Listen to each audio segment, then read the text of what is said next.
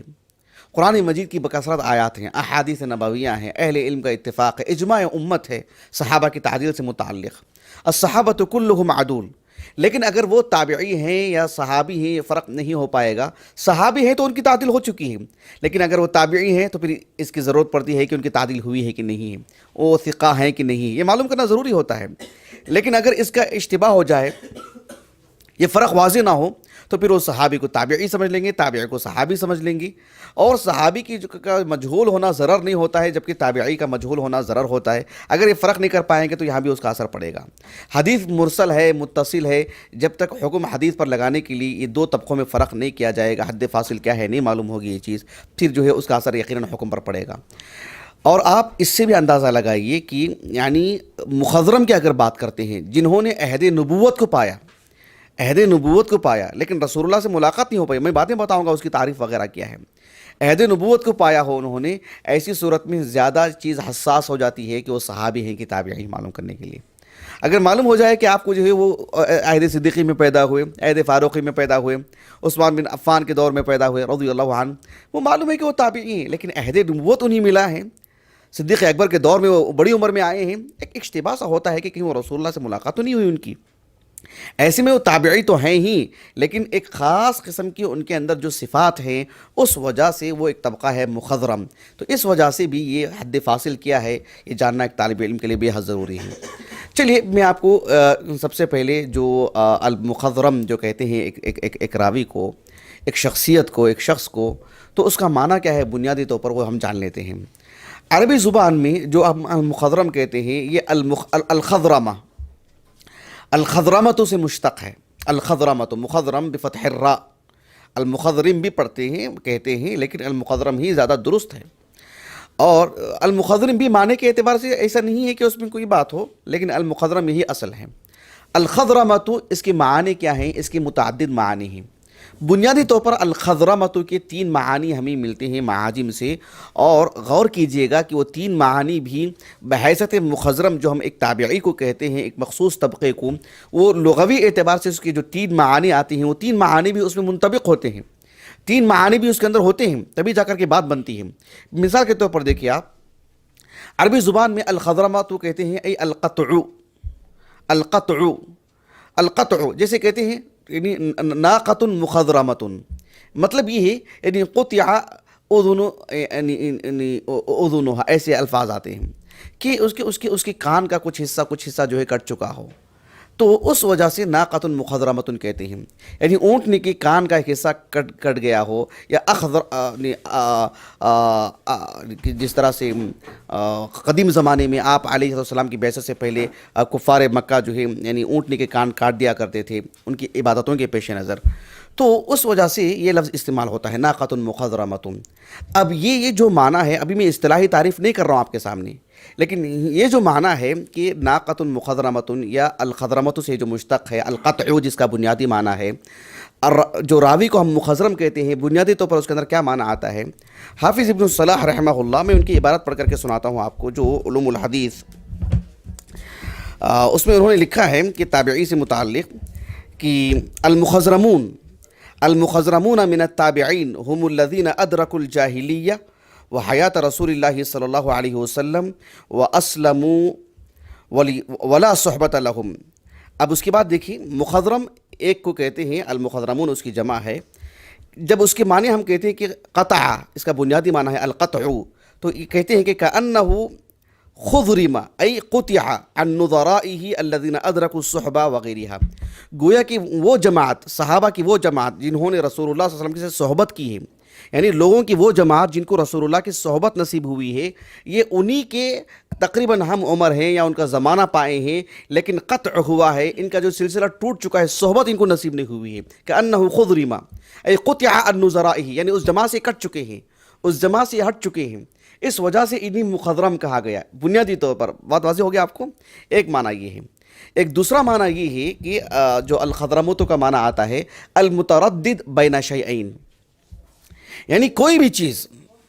بھی چیز جس کے دونوں پہلو ہوں، یعنی اس میں بھی اس کا حصہ ہو، اس میں بھی اس کا حصہ ہو، آپ اس کو اس طرف بھی غالب نہیں کر سکتے، اس پہلو میں بھی غالب نہیں کر سکتے۔ اس طرح کی صفات کسی میں ہوں تو اس کو مخضرم کہتے ہیں۔ جس طرح سے عربی زبان میں مثلا کہا جاتا ہے لحم مخضرم،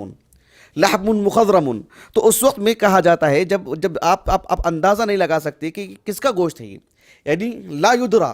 من ذکر اغوا من انثی، کہ وہ جو ہے نر ہے کہ مادہ ہے، کس کا گوشت ہے یہ، آپ فرق نہیں کر سکتے، تو عربی زبان میں کہتے ہیں لحم مخضرم۔ الصحاح اٹھا کے دیکھیے ابو نصر الجوہری کے، انہوں نے یہ معنی لکھا ہے۔ بات واضح ہو گیا آپ کو۔ اسی طرح سے عربی زبان میں کہا جاتا ہے طعام مخضرم، یہ بھی مثلا انہوں نے دی ہے، طعام مخضرم، مقصود یہ ہوتا ہے کہ لیس بحل ولا مر، ایک ایسی غذا جیسے کہتے ہیں کہ نہ ہی کڑوی چیز ہے نہ ہی میٹھی چیز ہے، تو مقصود یہ ہوتا ہے کہ لحم مخضرم، یعنی آپ کسی بھی پہلو میں اس کو یہ نہیں کر سکتے۔ حافظ عراقی رحمہ اللہ نے کہا کہ ایک شخص ہے جسے کہتے ہیں کہ رجل مخضرم، یعنی هو ابیض وابنه اسود یا وهو اسود، ایک شخص ہے جو کہ بالکل گورے رنگ کا ہے، سفید رنگ کا ہے، اور اس کی اولاد ہے، اس کا فرزند ہے، اس کا جو بیٹا ہے وہ کالے رنگ کا ہے، یعنی مقصود یہ ہے کہ نہ یہ اس پہلو میں ہے نہ یہ اس پہلو میں ہے، تو اس اعتبار سے رجل مخضرم کہا جاتا ہے۔ اب بحیثیت اس تابعی کے اس طبقے کو، تابعین کے اس طبقے کو یا اس طرح کے لوگوں کو مخضرم کیوں کہا جاتا ہے؟ حافظ عراقی رحمہ اللہ نے کہا وہ اس وجہ سے کہ ھذا متردد بین الصحابہ لادراکہ زمن الجاہلیت والاسلام وبین التابعین لعدم رؤیت النبی صلی اللہ علیہ وسلم فہو متردد بین امرین، یعنی ایک طرف یہ صحابہ کی معاصرت ان کو ملی ہے، یعنی عمر کے اعتبار سے، زمانے کے اعتبار سے صحابہ کی معاصرت نصیب ہے ان کو، اس وجہ سے معاصرت کے حد تک یہ صحابہ کی جماعت کے اعتبار سے ہیں۔ لیکن جو تابعین ہوتے ہیں انہیں رؤیت نہیں ہوتی رسول اللہ کی، انہیں صحابی ہونے کا شرف نہیں ہے، عدم رؤیت کی وجہ سے وہ تابعین کے طبقے میں آتے ہیں، اور معاصرت کی وجہ سے وہ صحابہ کے طبقے میں آتے ہیں، اس وجہ سے انہیں مخضرم کہا گیا۔ یہ بات واضح ہو گیا آپ کو اچھی طرح سے۔ دوسری چیز، ایک تیسری چیز جو الخضرمت کا جو معنی آتا ہے وہ ہے النقص، رجل مخضرم کہا جاتا ہے، یعنی ناقص الحسب کو کہتے ہیں۔ تو یہ کس اعتبار سے مخضرم ہے؟ اس اعتبار سے کہ یعنی تنقص رتبتہ عن الصحابہ، صحابہ کا جو مقام ہے، صحابہ کا جو مرتبہ ہے، صحابہ کے لیے جو شرف کی بات ہے وہ ان کو نصیب نہیں ہے۔ معاصرت ہے زمانی اعتبار سے، بہت ممکن ہے کچھ صحابہ سے عمر کے اعتبار سے یہ بڑے ہیں، اس کے باوجود بھی جو صحبت کا جو شرف ملنا چاہیے تھا اس اعتبار سے نقص لازم آیا ان لوگوں میں، اس وجہ سے انہیں مخضرم کہا گیا ہے۔ بہرحال یہ جو الخضرموت کے اندر جو وسعت ہے معنی کے اعتبار سے، اصطلاحی طور پر بھی وہ سارے معنی ان کے اندر آتے ہیں، اسی وجہ سے انہیں مخضرم کہا گیا ہے۔ چلیے، یہ تو لغوی اعتبار سے معنی رہا۔ جہاں تک مسئلہ اس کا اصطلاحی معنی ہے، حافظ ابو عبداللہ الحاکم رحمہ اللہ، ان کی جو کتاب ہے کتاب معرفت علوم الحدیث، اس میں جو 14ویں قسم ہے، 14ویں قسم میں تابعین سے متعلق گفتگو فرمائے ہیں، اور اس میں مخضرمین سے متعلق گفتگو کرتے ہوئے کہا، اور یہ تعریف کو اہل علم نے اصل کے طور پر بیان کیا ہے۔ کہا کہ فَأَمَّا الْمُخَضْرَمُونَ مِنَ التَّابِعِينَ هُمُ الَّذِينَ أَدْرَكُوا الْجَاهِلِيَّةَ وَحَيَاةَ رسول اللہ صلی اللہ علیہ وسلم وَلَيْسَتْ لَهُمْ صُحْبَةٌ، یعنی وہ لوگ جنہوں نے رسول اللہ کا زمانہ بھی پایا صلی اللہ علیہ وسلم، یعنی جاہلیت کا جو دور ہے، جاہلیت کا دور کس کو کہتے ہیں، اور ان کے تعلق سے جب گفتگو ہوتی ہے تو کیا معنی ہوتا ہے، آگے بتاؤں گا انشاءاللہ۔ یعنی جنہوں نے عہد نبوت بھی پایا، جاہلیت کا دور بھی پایا، اور پھر وہ بعد میں مسلمان بھی ہوئے، یا جو ہے بحیثیت مسلمان اسلامی زندگی بھی انہوں نے اختیار کیا، اور جاہلیت کا دور بھی انہوں نے پایا، لیکن صحبت رسول نصیب نہیں ہو سکی۔ اس طرح کے لوگوں کو مخضرم کہا جاتا ہے. انشاءاللہ جب آگے اس کی میں تفصیل رکھوں گا تو بات اچھی طرح واضح ہوگی باذن اللہ تعالی. بعض اہل علم نے اس میں کچھ اضافی چیزیں بھی کی ہیں، جیسے کہ ابن حجر ہیں رحمہ اللہ اور حافظ سخاوی رحمہ اللہ ہیں فتح المغیث میں، کہ جو ہے سواء کان مسلما فی عہد النبوۃ ام لا، رسول اللہ صلی اللہ علیہ وسلم کے زمانے میں ان کا وجود کافی ہے، وہ آپ علیہ السلام کے زمانے میں مسلمان ہوں ایسی کوئی شرط نہیں ہے. کیوں؟ آگے بتاؤں گا میں انشاءاللہ آپ کو. اسی طرح سے آپ سواء کان کبیرا ام صغیرا، آپ علیہ السلام کے زمانے میں ان کی عمر بڑی ہو یا بالکل اس آپ صلی اللہ علیہ وسلم کے زمانے میں ان کی ولادت ہوئی ہو، ایسا کوئی فرق نہیں ہے بحیثیت مخضرم ہونے کے لیے. یہ اہل علم کے پاس اصطلاحی تعریف ہے. لیکن حافظ ابن حبان رحمہ اللہ کی یہ جو کتاب ہے صحیح ابن حبان، یعنی میں الاحسان کو سامنے رکھ کر کے بتا رہا ہوں، ابن حبان رحمہ اللہ کی جو اصل جو ترتیب ہے اس ترتیب کے اعتبار سے نہیں. یہ جو شیخ شعیب الناؤت رحمہ اللہ کی جو تحقیق سے چھپی ہے موسط الرسالہ سے، جلد نمبر 4 اور اس کا صفحہ نمبر ہے 334. دیکھیے بات کیا ہے. بات یہ ہے کہ کتاب مواقیت الصلاۃ، یہ جو ترتیب ابن حبان رحمہ اللہ کی ترتیب ہے،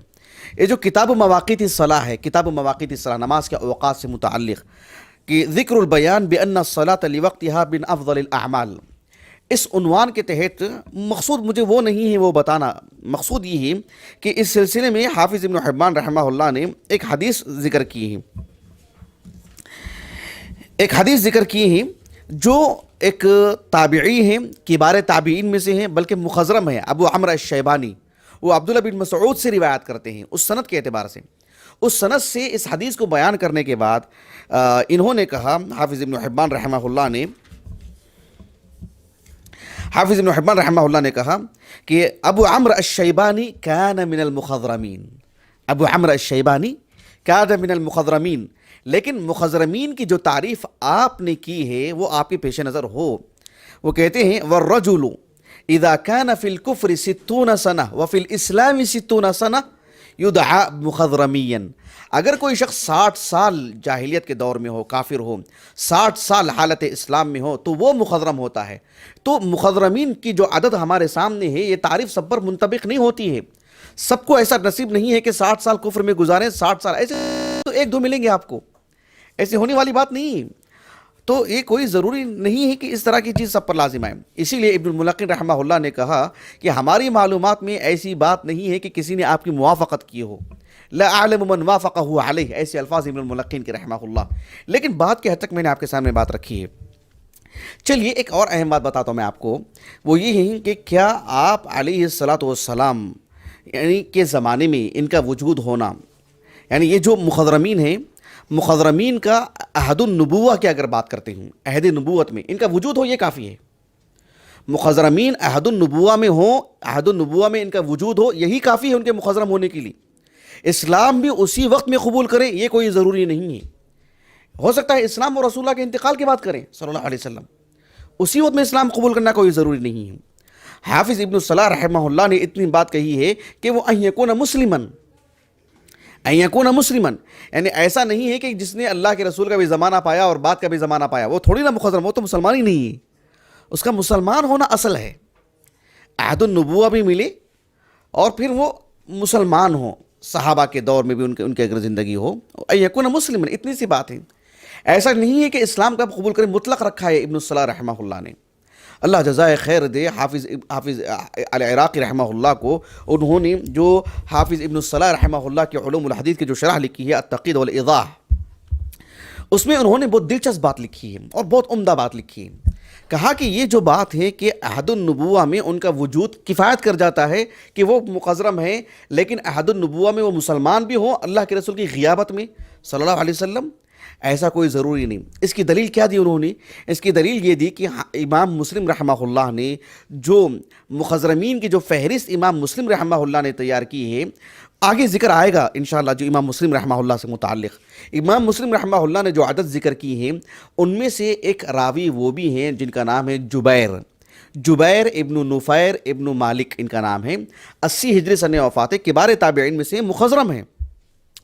یہ رسول اللہ صلی اللہ علیہ وسلم کے زمانے میں باحیات تھے لیکن مسلمان نہیں تھے. متفقہ طور پر یہ خلافت صدیقی میں مسلمان ہوئے ہیں، اور امام مسلم رحمہ اللہ نے اس کی نشاندہی نہیں کی ہے. البتہ امام مسلم رحمہ اللہ نے مخضرمین کی فہرست میں ان کو ذکر کر کے گویا کہ اس کی تعریف کی وسعت میں یہ بات لانا چاہ رہے ہیں کہ ان کا مسلمان ہونا مشروط نہیں ہے عہد النبوہ میں، بعد میں بھی اسلام قبول کریں، عہد النبوہ میں تو موجود تھے لیکن صدیقی دور میں مسلمان ہوئے ہو، اس بات کی دلیل ہے کہ جو ہے وہ مخضرم ہیں۔ یہ بات واضح ہو گیا الحمدللہ۔ چلیے ایک اور بات میں آپ کو بتاتا ہوں، وہ یہ ہے کہ جو ہم کہتے ہیں کہ الذین ادرکوا الجاہلیہ، جیسے کہ امام حاکم رحمہ اللہ نے کہا کہ مخضرم وہ ہیں جو الذین ادرکوا الجاہلیہ و حیات رسول اللہ صلی اللہ علیہ وسلم۔ تو الذین ادرکوا الجاہلیہ کیا مقصود ہے اس سے؟ الجاہلیت سے کیا مراد ہے؟ اس سلسلے میں اہل علم کے دو قول ملتے ہیں، اور دو قول جو ملتے ہیں وہ ایسا کوئی خاص متضاد قول نہیں ہے، بلکہ ہم توجیہ کر سکتے ہیں اور دو قول کو آپس میں جو ہے یعنی جمع کر سکتے ہیں۔ ایک قول یہ ہے کہ قبل المبعث، یعنی پیارے رسول صلی اللہ علیہ وسلم کی بعثت سے پہلے کا جو دور ہے اس دور کو جاہلیت کا دور کہتے ہیں۔ کیوں؟ اس لیے کہ ابن تیمیہ کے الفاظ میں الناس کان علی الجہالہ، لوگوں کی حالت یہ تھی کہ لوگ جو ہے جاہلیت کے دور میں تھے، جہالت تھی، علم نہیں تھا، ہدایت نہیں تھی، نور نہیں تھا، اور جو ہے مطلب صراط مستقیم کا تعارف نہیں تھا، اس وجہ سے اس دور کو جاہلیت کا دور کہتے ہیں۔ تو اس ایسی صورت میں مقصود یہ ہوگا کہ جو بھی مخضرم ہوگا وہ رسول اللہ صلی اللہ علیہ وسلم کی بعثت سے پہلے اس کا وجود ہونا لازم ہو جائے گا، اگر یہ کہتے ہیں تو الذین ادرکوا الجاہلیہ۔ لیکن ایک دوسرا قول ملتا ہے، وہ یہ کہ جو ہے یعنی فتح مکہ سے پہلے کبھی بھی ان کا وجود رہا ہو،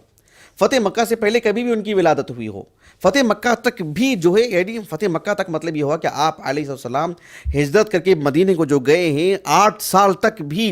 یعنی اس کو جاہلیت کا دور کہا جاتا ہے۔ یہ الذین ادرکوا الجاہلیہ کے اگر تعریف میں اگر اس دونوں کو فرق کرتے ہیں تو اس سلسلے میں ایک متوازن قول یہی ہے کہ الذین ادرکوا الجاہلیہ سے الجاہلیہ سے مراد یہ ہے کہ جاہلیت ایک عام ہے، مطلق ہے، ایک خاص ہے، مقید ہے۔ عام جو جاہلیت ہے وہ رسول اللہ کے زمانے سے پہلے صلی اللہ علیہ وسلم، آپ علیہ السلام کی بعثت سے پہلے کا جو دور ہے وہ جاہلیت کا دور۔ اہل علم کہتے ہیں کہ آپ علیہ السلام کی بعثت کے بعد اسے جاہلیت کا دور کہنا گستاخی ہے، بے ادبی ہے۔ صرف بات عقیدت کی نہیں ہے، علمی نقطہ نظر سے وہ درست نہیں ہے، کیونکہ جو ہے مطلب دین و ایمان آ چکا ہے، اور آپ علیہ السلام 23 سال کی مدت میں مکہ فتح کیا، آپ نے جزیرۃ العرب کے چاروں طرف آپ نے خطوط بھیجے، روشنی پھیل گئی، اور پھر صدیقی دور، فاروقی دور، عثمانی دور، علوی دور، سب معلوم ہے ہم کو، سبحان اللہ العظیم، یہ کس قدر تیزی کے ساتھ اسلام پھیلا۔ تو بعثت نبوی کے بعد جو ہے یعنی کہنا کہ جاہلیت یہ مناسب نہیں ہے، لیکن بعثت نبوی وہ اصل ہے جاہلیت اور جو ہے یعنی آپ علیہ السلام کی بعثت میں فرق کرنے کے لیے۔ تو الذین ادرکوا الجاہلیہ جب کہتے ہیں تو وہ بعثت سے پہلے کا ہی دور ہے اصل کے اعتبار سے، لیکن بعثت کے بعد بھی یعنی علاقائی طور پر کسی کے گھر کی حد تک، کسی کے محلے کی حد تک، کسی کے گلی کوچے کی حد تک جاہلیت کے کوئی آثار ہو سکتے ہیں، اس کی گنجائش ہے۔ اس کی ایک واضح دلیل کیا ہے؟ آپ دیکھیں گے خود رسول اللہ صلی اللہ علیہ وسلم، صحیح بخاری بلکہ متفق علیہ حدیث ہے، آپ علیہ السلام نے ابو ذر الغفاری رضی اللہ عنہ کو ایک مناسبت سے کہا تھا کہ انک امرؤ فیک الجاہلیہ، مطلب یہ کہ وہ کچھ جراثیم کی حد تک بات ہے، وہ کچھ اثرات کی حد تک بات ہے، کچھ صفات کی حد تک بات ہے، کلی طور پر نہیں۔ آپ کے آنے کے بعد جاہلیت نہیں ہے، دور جاہلیت کا خاتمہ ہے۔ آپ دیکھو اسی طرح سے صحیح بخاری بھی یعنی کتاب مناقب الانصار، اس میں امام بخاری نے ایک مستقل باب قائم کیا ہے، باب ایام الجاہلیہ۔ جاہلیت کے متعدد احوال آپ نے بتائے ہیں، ابن عباس کے حوالے سے لکھا ہے۔ کس کے حوالے سے؟ ابن عباس کے حوالے سے رضی اللہ عنہما، کہ عبداللہ بن عباس رضی اللہ عنہما کہتے ہیں کہ کان ابی یقول فی ایام الجاہلیہ اسقنا کأسا دہاقا۔ اصل میں کأسن دہاقا اس کو کتاب التفسیر میں بھی لائے امام بخاری رحمہ اللہ، لیکن ایام الجاہلیہ کو بتانے کے لیے۔ ابن عباس کی ولادت کب ہوئی ہے؟ جب شیب ابی طالب میں اللہ کے رسول صلی اللہ علیہ وسلم کا بائیکاٹ کیا گیا، اس دوران میں آپ کی ولادت ہوئی ہے، اور آپ کہہ رہے ہیں کہ کانا ابی یقول فی ایام الجاہلیہ۔ تو ایسی صورت میں ایام الجاہلیہ ظاہر بات ہے مباحث کی بات ہے، یہ کیا ہے؟ جزوی ہے، کلی طور پر نہیں ہے، بس ایک گھر کی حد تک کی بات ہے، اپنے گھرانے کی حد تک کی بات ہے۔ یہی مقصود ہے اس طرح کی چیزوں میں۔ اور ابھی میں نے کچھ دیر پہلے امام مسلم رحمہ اللہ کے حوالے سے بات کہی تھی میں نے، امام مسلم رحمہ اللہ نے جن روات کو مخضرمین کے طور پر فہرست کے طور پر پیش کیا ہے، ان میں سے ایک راوی ہیں جن کا نام ہے یسیر ابن عمرو۔ یسیر ابن عمرو یہ جو ہے یعنی شیخین کے رجال میں سے ہیں، شیخین کے رجال میں سے، اور میں نے ان کا جو نام ہے جبیر ابن نفیر ابن مالک کا جو میں نے نام لیا تھا وہ بھی کتب ستہ کی رجال میں سے، سوائے امام بخاری کی، امام بخاری نے الادب المفرد میں ان کی روایت لائیں بس، لیکن یہ جو یسیر ابن عمرو ہیں یہ تو شیخین کی رجال میں سے ہیں۔ اچھا، میں جو کہنا چاہ رہا ہوں وہ یہ دیکھیے، امام مسلم رحمہ اللہ نے یسیر ابن عمرو کو بھی مخضرمین کی فہرست میں شمار کیا ہے، جبکہ یسیر ابن عمرو متفقہ طور پر رسول اللہ صلی اللہ علیہ وسلم کے مدینہ ہجرت کر جانے کے بعد ان کی ولادت ہوئی ہے۔ آپ علیہ السلام کا جب انتقال ہوا تو 10 سال بھی عمر نہیں تھی ان کی۔ یزید بن الصائب رضی اللہ عنہ وغیرہ کی عمر کے ہیں یہ، حسن حسین کی عمر کے ہیں یہ، تو آپ علیہ السلام کی ہجرت کرنے کے بعد جو ہے ان کی ولادت ہوئی ہے، لیکن اللہ کے رسول کا زمانہ جو پایا تھا انہوں نے، لیکن آپ علیہ السلام کی صحبت نصیب نہیں ہے آپ کو، تو ایسی صورت میں امام مسلم رحمہ اللہ نے ان کو بھی مخضرمین کی فہرست میں شمار کیا ہے۔ تو کہنے کا مقصود یہ ہے کہ الذین ادرکوا الجاہلیہ سے مراد، آپ ذہن میں صرف یہ مت لائیے کہ جو قبل المبعث الجاہلیہ اصل ہے، لیکن بعد المبعث بھی یعنی جزوی طور پر فتح مکہ تک اہل علم نے اس کو رکھا، فتح مکہ کے بعد پھر تو کہیں بھی جو ہے مطلب کفر نہیں رہا، اس وجہ سے فتح مکہ تک اس کی وسعت رکھتے ہیں۔ یہاں تک جو ہے ایک موضوع کے حد تک بات ہو گئی۔ آگے ایک اور بات میں آپ کو بتاتا ہوں اسی سے جڑی ہوئی بات، وہ یہ ہے کہ مخضرمین سے متعلق اہل علم کی جو خدمات ہیں، جنہوں نے کتابیں لکھی ہیں، اس سلسلے میں اہل علم کہتے ہیں کہ جو ہے سب سے پہلے مستقل طور پر اس موضوع سے متعلق قلم اٹھانے والے امام مسلم بن الحجاج القشیری رحمہ اللہ ہیں، جزاہ اللہ خیرہ، لیکن ان کی جو کتاب ہے مفقود ہے، یعنی ان کی جو کتاب ہے مخطوطات میں سے بھی ہے کیا واللہ عالم، کسی نے اس کا ذکر نہیں کیا ہے، یہ جو ہے مفقود ہے کتابیں، لیکن اللہ سبحانہ و تعالیٰ نے آپ کی اس عظیم خدمت کو، آپ کے اس علم کو، آپ کی اس محنت کو باقی رکھا،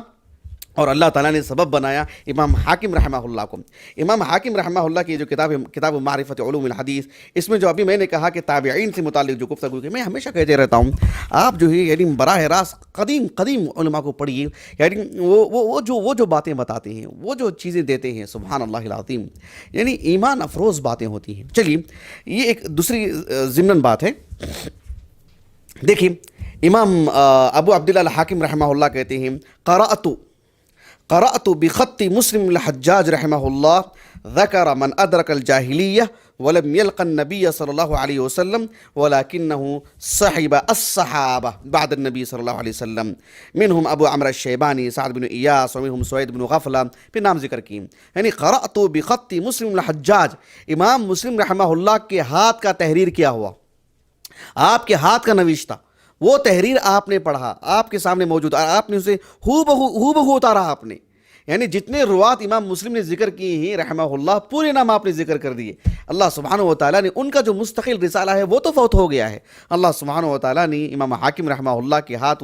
وہ جو نسخہ ملا آپ کو، اور آپ نے ان کے ہاتھ کا تحریر کیا ہوا، پورے نام ذکر کیے۔ پورے نام ذکر کرنا یہ مجھے مقصود نہیں ہے، لیکن یہاں یہ مقصود ہے کہ امام مسلم رحمہ اللہ ہیں جن کو اولیت نصیب ہے، جو اس موضوع پر آپ نے قلم اٹھایا ہے۔ اسی طرح سے دوسرے علماء میں سے مستقل کسی نے نہیں لکھا ہے، البتہ یعنی 9ویں صدی ہجری کے وسط کے ایک عالم دین ہیں جو سبد ابن العجمی کے نام سے مشہور ہیں اہل علم دنیا کے اندر، اہل السنہ کے علماء میں سے ہیں، تو ان کی جو کتاب ہے تذکرۃ الطالب المعلم فی من یقال بأنہ مخضرم، ان کا چھوٹا سا مستقل رسالہ ہے، شیخ مشہور حسن حفظہ اللہ کی تحقیق سے وہ رسالہ مطبوع ہے، بلکہ ان کے گھر کا جو نسخہ ہے، ان کے ہاتھ کی کئی تعلیقات ہیں اس میں شیخ مشہور حسن کی، وہی PDF شکل میں میرے پاس موجود ہے الحمدللہ، شیخ مشہور حسن کی تعلیقات ہیں اس کتاب کے اندر ماشاءاللہ،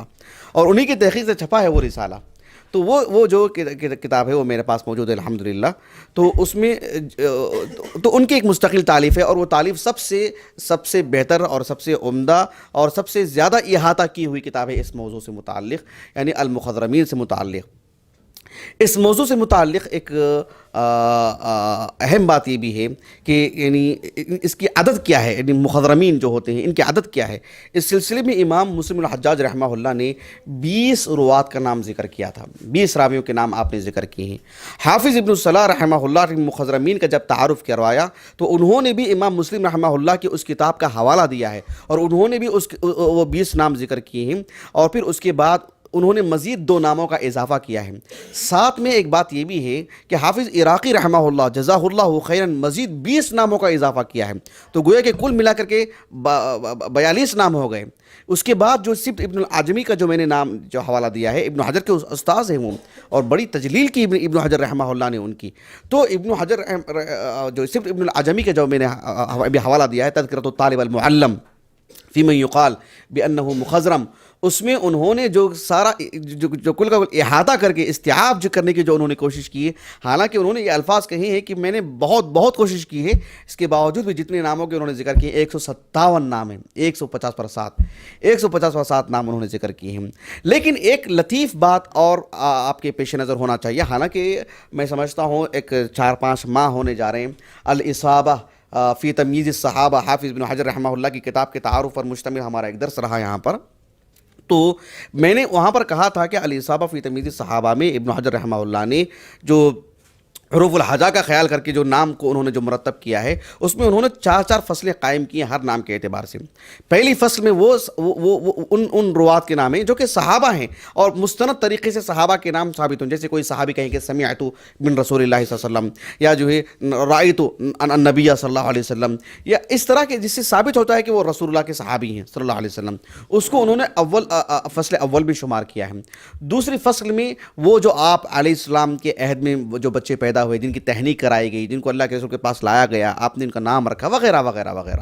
اس کی فہرست۔ تیسری جو فصل ہے جو فصل ہے، اللہ جزائے خیر دے ابن حجر کو رحمہ اللہ، بڑا عجیب کارنامہ انجام دیا آپ نے۔ تیسری فصل کو الاصابہ فی تمییز الصحابہ میں انہوں نے مخضرمین ہی کو رکھا ہے، تاکہ فرق کرنے کے لیے کہ صحابی نہیں ہیں، گو کہ یہ عہد النبوہ کو ملا ہے ان کو، لیکن صحبت رسول سے مشرف نہیں ہوئے ہیں، یہ بتانے کے لیے ہی الفصل الثالث الاصابہ فی تمییز الصحابہ میں آپ کبھی کہیں اٹھا لیں سب مخضرمین ہی کا تعارف ہے۔ ایسے میں کتنے روات کا آپ نے ذکر کیا ہے، سبحان اللہ العظیم۔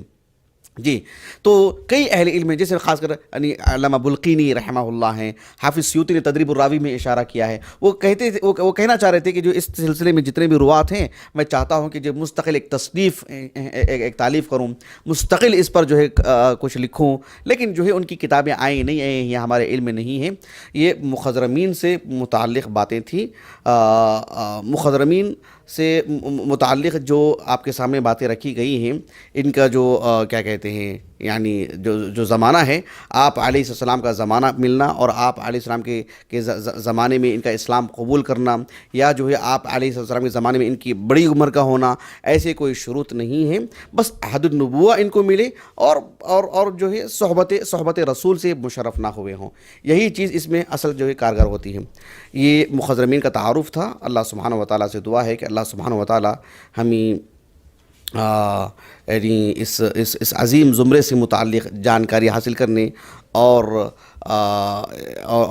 جو محدثین کی جو خدمات ہیں اور حدیث کو پڑھنے پڑھانے کے دوران جو فرق ہمیں پیش نظر رکھنا چاہیے، اللہ تعالیٰ وہ باریکیاں، وہ علم و فن اللہ تعالیٰ ہمیں عطا فرمائیں۔ اللہ سبحانہ و تعالیٰ ان اولیاء، ان صالحین اور اللہ تعالیٰ کی انشاءاللہ ان پسندیدہ بندوں کے ساتھ اللہ تعالیٰ ہمارا شمار فرمائیں۔ سبحانک اللہم و بحمدک، اشہد ان لا الہ الا انت، استغفرک و اتوب الیک۔